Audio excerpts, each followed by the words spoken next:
नमस्कार, मी सविता नाथ ब्रह्म किचनमध्ये तुमचं पुन्हा एकदा मनापासून स्वागत आहे। उन्हाळा सुरू झाला की हिरव्यागार कैरीचा सीझन सुरू होतो।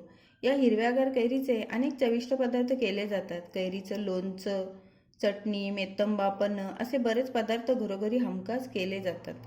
असाच कैरीचा एक वेगळा पदार्थ आपण आज करणार आहोत।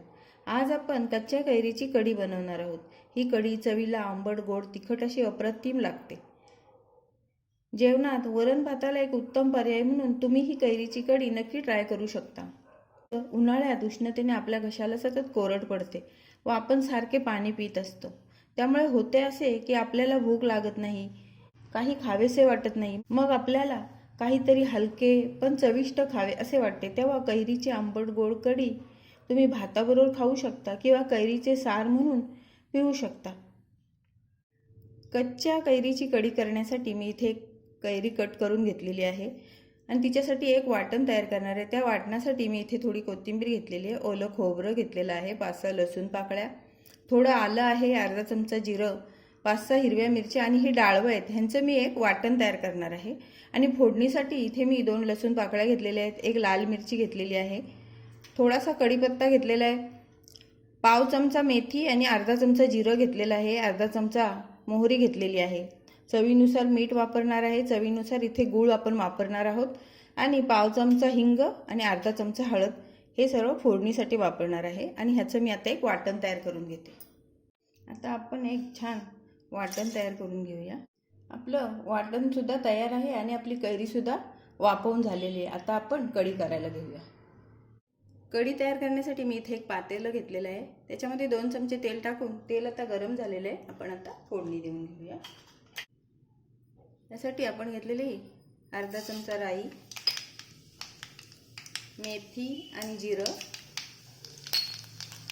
राई आणि जिरं तडतडलं की त्याच्यामध्ये 2 पाकळ्या लसूण घेतलेला आहे ठेचून तो टाकूया, कढीपत्ता पण टाकून घेऊया।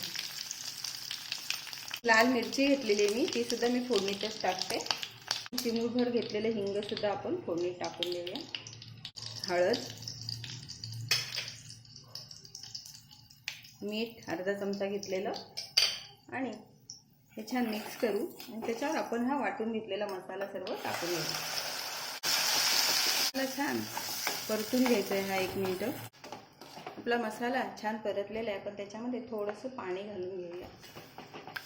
गूळ घेतलेला आहे तो ह्याच्यामध्ये टाकून घेऊया आणि ह्याला एक हलकी उकळी येऊन देऊया।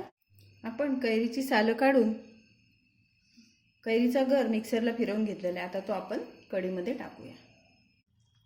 आपला मसाला छान शिजलेला आहे, त्याच्यामध्ये आपण आता हा कैरीचा गर टाकून घेऊया, शिजवून घेऊया। आता आपण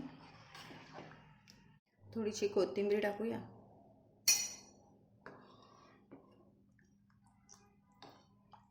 छान आपली कढी तयार झालेली आहे। तयार आहे आपली कैरीची कढी। नेहमी आपण ताकाची कढी करत असतो। ताकाची कढी आपण वर्षभरात कधीही खाऊ शकतो, परंतु कैरी ही वर्षभरातून एकदाच चाखायला मिळते। त्यामुळे यंदाच्या उन्हाळ्यात कैरीची कढी तुम्ही नक्की ट्राय करा। मस्त वाफाळत्या भाताबरोबर कैरीची आंबट गोड कढी खाण्याचा आनंद काही औरच आहे। तुम्हाला माझी ही व्हिडिओ कशी वाटली ते जरूर सांगा। व्हिडिओला लाईक, शेअर आणि सबस्क्राईब करा। धन्यवाद।